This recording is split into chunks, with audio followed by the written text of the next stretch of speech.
Welcome back to Charlese Will Figure It Out. I am here with another lovely guest who here in Vegas is making some storms. So please welcome our lovely guest, Kelly. So go ahead and introduce yourself. Tell them a little bit about yourself. Let's get into it. Well, my name is DJ Kelly J. Most people call me Kelly J. Most people know me as a DJ. I've been DJing for 16 years, mainly in Las Vegas. I'm also an author, so I released a book with two of my partners called Bars and Beats, Ladies of the Night, which talks about our experiences as women in the entertainment industry, a lot of the trials and tribulations, and some really crazy stories, but ultimately a map to help you navigate, because we didn't have a map. So we made sure that the next wave of entertainers and women in entertainment did. Oh, I love that. That's started off strong. She came in here and threw a wave in for me too. I didn't even have to ask about it this time. So, what would you say has been like the hardest part for you when coming into it? Obviously, like you wrote a book. Like, what was the hardest thing for you, like to get through? As far as like entertainment, just in the entertainment industry. Really, it was a couple of things. So, figuring out if this is even sustainable. You know, when I started, there were only 2 female DJs in Las Vegas, and I did not know if they made enough money to have a living. You know what I'm saying? So like just really doing some digging and kind of creating my own rules to a certain degree. So since there were only 2 women I could look up to, and then everyone else are men, and I give my brothers the utmost respect, because I do have a really great network of men that did support me, but there was nobody that looked like me that did what I wanted to do. So I got to create a lot. I got to make my own rules. I got to make my own terms. I got to figure out what I wanted to do and make a life around that. And that was pretty dope. No, I love that. What would you say, like, kind of was your thing that kind of, like, sets you apart from everyone else? Like, obviously, no matter what, obviously you're a female compared to, like, a very male-dominated industry. But what was it for you that you feel like made you stand out to where, other than being a woman, to be able to, like, kind of, like, start growing and, like, really building your business here? My home. So I'm originally from Detroit, Michigan. Even though I've been in Vegas for 22 years. Been in Vegas for 22 years. I'm from Detroit, Michigan. I have a hustle mindset. I have a hustle mentality in my bones, and I'm a go-getter. So just having that in me naturally and then moving here made my navigation a lot easier. And I have to do the quotation marks because it's never really easy, but I was used to things not being easy. So the navigation was slight work, a little bit, kind of, sort of. Yeah, that makes sense. Yeah, I feel like I definitely can see, especially like coming from different places in the music industry. Like I know for me, I love Detroit when it comes to music. There's so much just bones there and just everything when it comes to it. So I feel like I can only imagine like that. And then on top of that too, we hear the stories about, you know, Detroit people this, Detroit people that. So having that drive, I'm sure like you coming here, it's like either I'm going to do it or I'm not. Yeah. And do you feel like what made you move here? Did you move here because you were like leaving? You just were like, hey, I can't be home anymore. Like it's just time. You know, was it like I never want to go back there? Like what is it for you that really like struck to make you come here? So shout out to my mom, because my childhood was lit. Like I had a great childhood in Detroit, considering all things. But my mom had a different perspective as an adult. So she saw a lot of things that I didn't see. She protected us from a lot of things that I didn't know was going on. And we came out here for vacation, and we never left. That's how we got here. So your mom said, you don't need to know this, but you're done. You're coming back. She's like, yeah, let's go to Vegas, because my uncle lives here. So he moved here when I was 6. My mom moved us here when I was 13, and we came here on vacation. And I'm like, yeah, you know, August is here. Gotta go back to Detroit. She's like, oh yeah, no, we're not going back. And I was like, say what now? So yeah. I feel like at that age though, I feel like at 13, we're in that stage where it's like we don't really want to leave, especially if you have like your friendships, you have this, it's like, no, I'm getting ready to do this, I'm getting ready to do that, I can't leave, I can't this. So probably, you know, you never know, like it's probably not necessarily the best way to do it, like just not tell your kids things, but at the same time it's like you never know what your guys' reaction would have been if she would have been like, oh, you're moving, and how you guys would have reacted, what would have went on. And would you have tried to stay? Would you have tried to, do something extra? Like, what would it have been? She did it the right way, because we would have tried to stay for sure. Like, yeah, she knew who her kids was. She knew. So yeah. How many siblings do you have? So I have a younger sister from my mom, and then I'm the baby of 7 from my dad. So sound like my family. We're just sound pretty close to me. All over. I get it. I'm baby of my dad's 8, and then my mom has 5, and I'm the second oldest. My dad and mom have 2 together. So I get that. That there's a huge age gap and everything. So But so you moved here, so it was just you and your sister who moved with your mom? Mm-hmm. Okay. Yeah, eventually my grandmother moved here, and then she moved back, and then my grandmother passed away in Michigan in 2010. Sorry. So yeah, that's okay. It happens. It definitely is, it's part of life, but still one of those things I feel like sometimes you just still don't fully get over it completely. And my grandma was my bestie, so it's still, and her birthday is like the day before my mom, so it's just always a emotional little tug. Yeah, but we're good. It's good.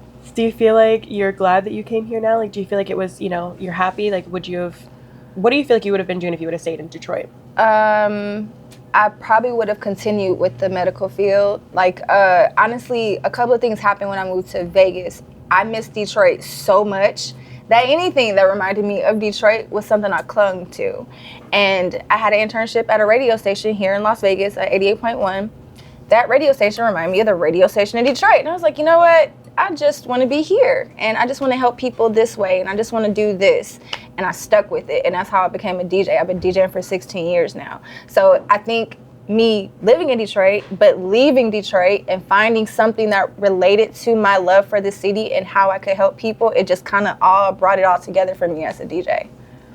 I could see that. I feel like when you find and you cling to certain things, it kind of teaches you to like inspire you and teaches you to move and grow. Mm-hmm. I feel like when we do anything, and obviously like no matter what, I don't know what it was for you. I know you said it's like a great decision now, but I feel like sometimes things like that, when you realize, hey, I'm having to move, I'm doing this, that can be traumatic too, in a sense. So I feel like some of those things where it's like you're missing home, you're missing this, you're missing the life that you had, when you try to find it and you're able to put that in art, like whether that's you finding things to like start growing your, passion for music and making, doing beats, whatever it is, DJing and everything, I feel like that can do a huge thing for your career as well, and like kind of just switch and move that. So I love that. I love that you really just like found your little things, found what was home for you while you made yourself home here. Mm-hmm. Thank you. Would you leave here now, or do you want to stay?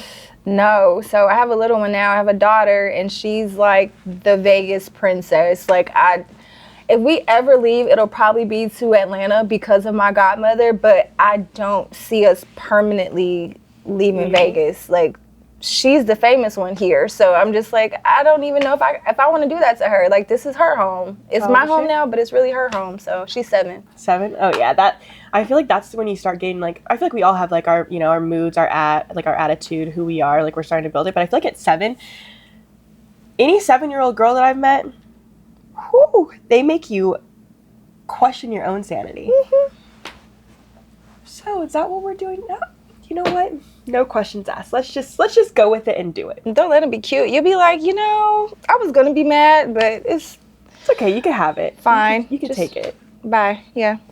It's tough, but yeah, she gets a lot of love out here, and she's honing into certain things that I didn't have. So like now we have the Raiders, so now I want to go to a Raiders game, and the Golden Knights, I want to go to a Golden Knights game, and I DJ for the Vegas Thrill. I want to go to a Thrill game. Like, we didn't have sports in Vegas when I was growing up, and then as a kid I was too young to really remember things. So like for her to have that part of the culture from her home, I'm like, I can't pull her from that.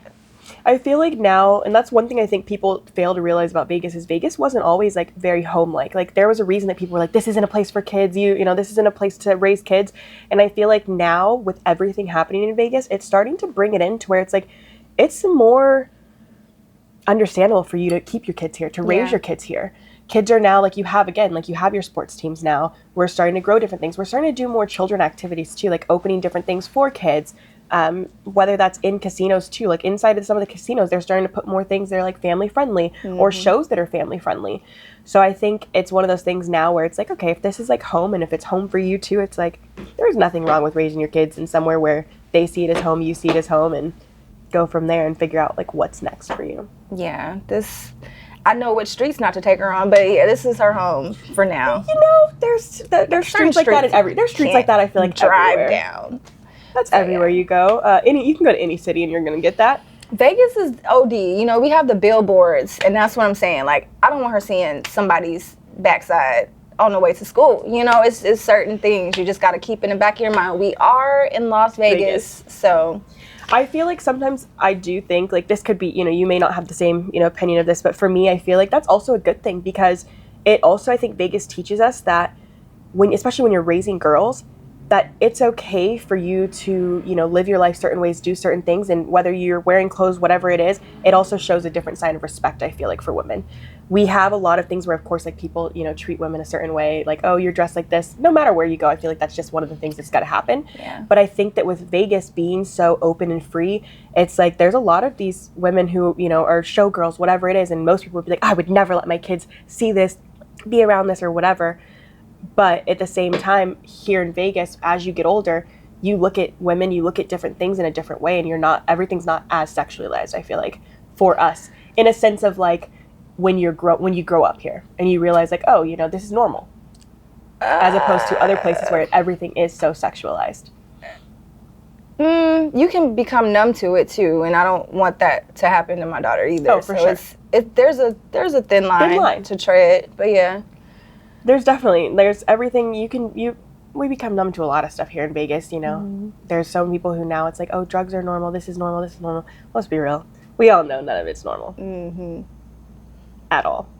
But a lot of people do think it is. So I understand that aspect, like, and I definitely agree with that. But I do think that we are lucky enough in the sense of, like, we are able to see stuff and your kids see stuff and it's like, okay, my kid's gonna see something else and they're not automatically just gonna think the worst of someone. It gives people the opportunity to look at others and be like, you know what? Not to be judgy. Yeah. You might not go as, you know, this might not be this, or this person might be something way more.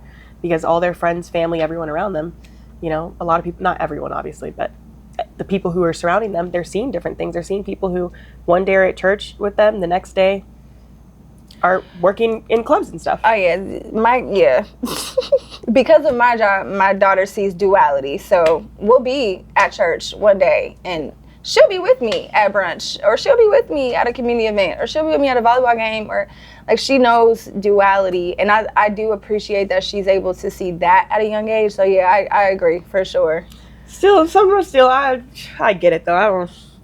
Sometimes I don't even want to see. I'm like, why do I got to see your backside right now? Like, why? Some of these billboards are out of control. I'm like, dang. My favorite is Little Darlings, though. I'm not going to lie. Little Darlings, they make me laugh every single time. I look for theirs, yeah. But I also am like, you know, why do we have to go after the 18-year-old? It's a Vegas tradition. It is. It's definitely a Vegas tradition, but I'm like, oh, come on. That's where everybody goes. As soon as you turn 18, you go to Little Darlings, and you either go to have a good time or you go to work. It's one of the two. But that's a Vegas tradition. 18 free, like the black casting couch thing. It's like, I always think about that. Like, finally 18. I did like a little skit for that. It was something dumb. It was just for fun. And I think about that all the time because I'm like, yeah, the casting couch. Vegas is literally a walking casting couch. Little Darlings is walking casting couch. Absolutely. But it is what it is. So what do you feel like now, like, you have coming for everyone? Like, what can everyone kind of look forward to? Like, what do you have in the works for you? This is like my last hurrah, honestly. I teach a DJ class at UNLV. I've been teaching there for 4 years. It's being switched over to an accredited class at UNLV and Nevada State. I'm working on some stuff with my godmother's nonprofit, the Girls Who Brunch Tour. That's a national nonprofit for girls ages 9 through 17.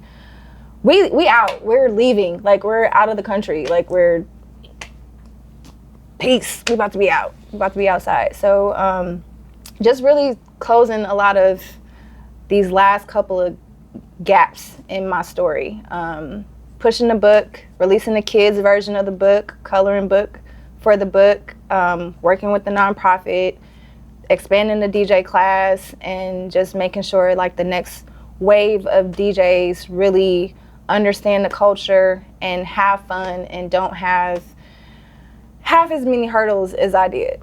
So do you feel like I know I've talked to a couple different DJs, and I know a big thing is like once you get to a certain age, once you get to certain parts, of the thing, it's just you're not working as much in the DJ world. You're now doing different things, and I feel like a lot of DJs aren't doing things like you are, where they're not having books, they're not working with nonprofits, they're not doing any of these things. They're just, once their DJ career is over, they're like, what do you do next? That is something that I teach in the class, to find a nonprofit organization that resonates with you. There are so many nonprofit organizations out here. Find one, if not three. Find one that you resonate with and work with them somehow. Volunteer, donate, raise awareness, do something.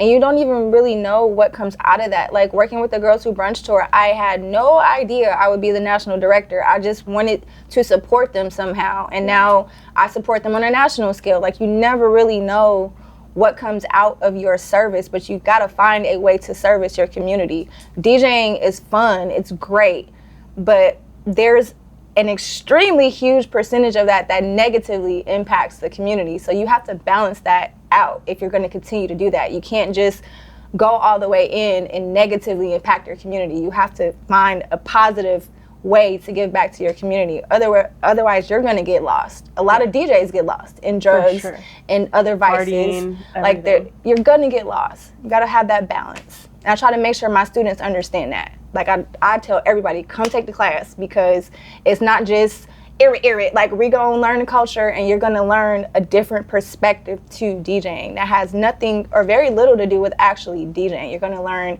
how to make this balance out for you the specifically. long run too. Yeah. I feel like that's one thing that I feel like as a woman you probably have an advantage over. I feel like as a woman, especially as a mother, you have to then find okay, DJing may be doing great for me right now. When you're when you're young, whatever, like it's great. You're doing so many different things. You're always working. You're making great money.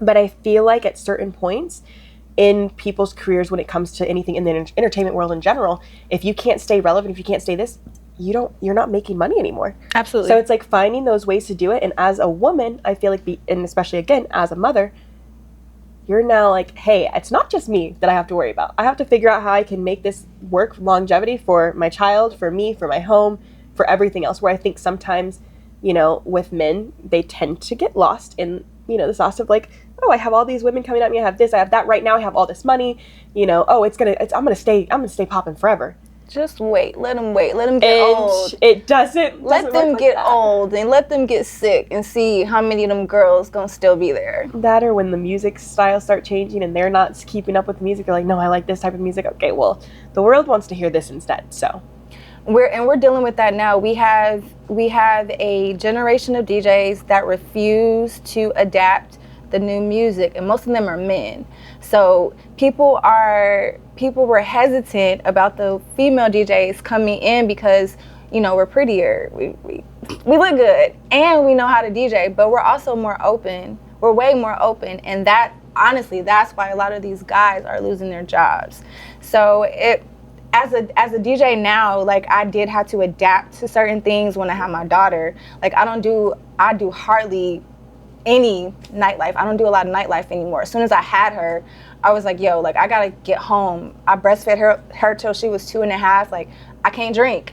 I can't be up late. I don't want to be around smoke because I don't want my daughter to smell smoke. Yeah. Like I had to change everything as soon as she was born. But I also knew that was happening. Like I had her at 27. So I had my party time all. You already did it all. I did it all.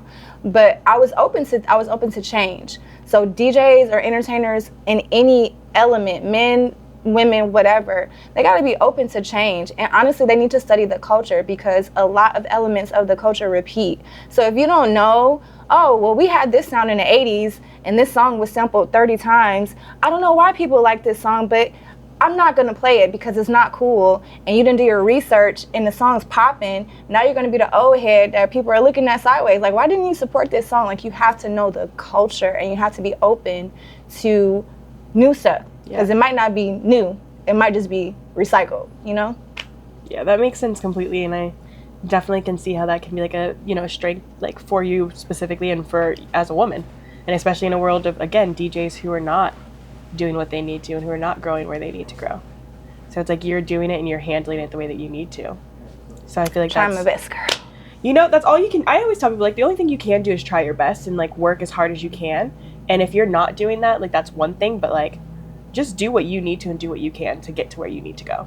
And it's like, keep trying, and once you give up and you stop trying, that's when stuff typically is done. Yeah. And I think that's where a lot of people fail. And I did notice in the entertainment industry, and specifically with DJs, I've seen so many DJs where they were doing so good and then they're just like, nah, this is what I do, this is what people love me for. Okay, well, people love this stuff too, so either you can, like, work with it or, like, find somewhere that'll continue to let you just do exactly what you want to do. And, like, of course, like, I think it's beautiful for people, especially in, creative spaces.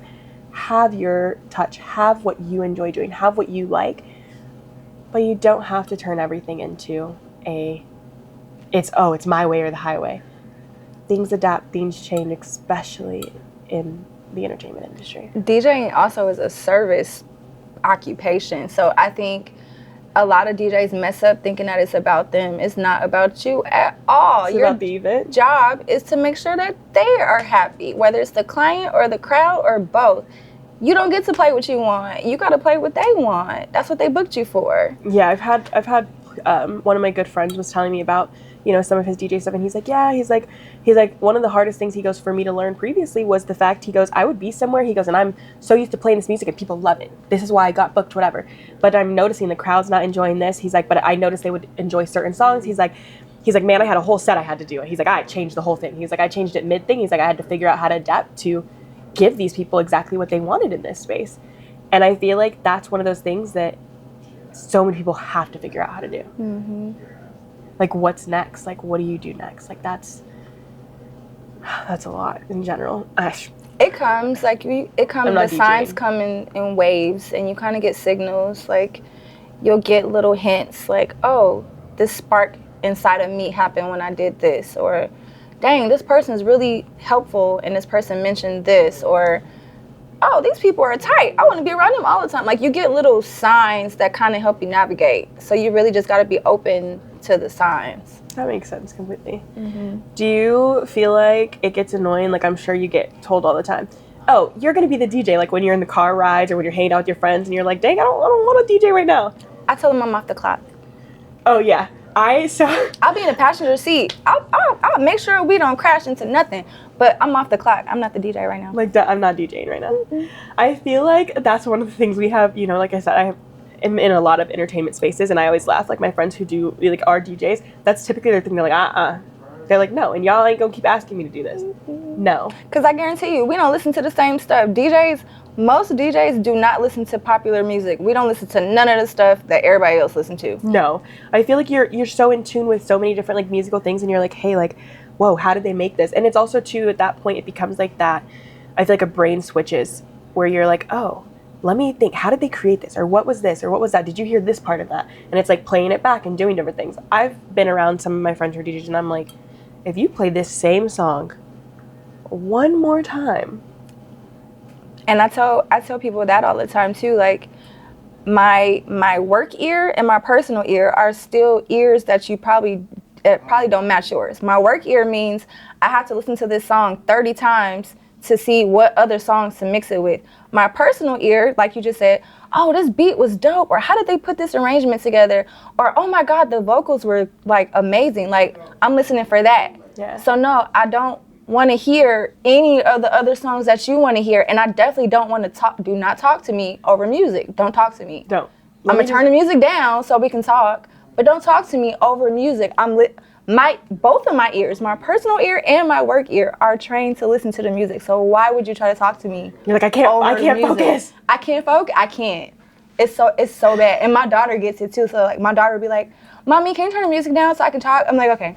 And I'll turn the music down. And that tells you a lot too, like, how you raise your kids and everything, and like you, I'm sure, show her different things. Like when you're listening to music, there's probably times where she's like sitting here trying to say something to you, and she's like, why isn't she listening? And then she probably, once it clicks, oh, it's because music's on. Mommy, can you turn the music down? I'm like, yep, sure can. But she knows, great. And she's 7. So I'm like, okay, maybe I just need to like really educate people. I don't think a lot of people understand that because, as humans, like a lot of times, like we can say what we want, but most humans, we're very selfish when it comes to the way our minds think. So the way that I think is automatically, I'm going to assume, oh, well, other people probably think this way. There might be someone who thinks that way, but more than likely, no. It depends on like what your career field is, what it is. Like for me, like podcasts, like I listen to certain ones and some of them I'm just like, oh no, this is going to make me feel like I'm going to have to change something, do this, I'm turning it off. Or I'm like, when I have interviews with people, there are certain times when I have interviews with specific like types of people, whatever, I won't listen to or do certain things before because I'm like, I can't have this brain fog. Mm-hmm. So it's like finding those different things that you can do and those different ways to like really just kind of hone in and like figure out, you know, where you need to go, how you need to do it is like major, but a lot of people don't realize that. Yeah. And it's a very selfish thing that we do, but just we're human. Yeah, and I think honestly, if we just remember that, just give everybody grace. Everybody give everybody grace. I try to give everyone grace. I'm to the point where now I feel like I have no more grace to give. I know that sounds terrible. No. I'm so fed up with giving grace lately. You gotta give them all grace. I'm like, I feel like crash out coming soon. It's gonna get worse, and that's where the balance comes, right? Because you can't crash out on people, right? But giving grace takes a lot of energy out of you to give somebody grace. Like, why don't you know this? But okay, let's give you grace. But I'm gonna go scream outside first, or I'm gonna go to the gym first. Oh yeah, I'm a silent crash out. Like I'll crash out silently. No one will know I'm crashing out, but like I am. And I'm like right now I'm in a space where I'm like, oh, that silent crash out. You gotta release it. So.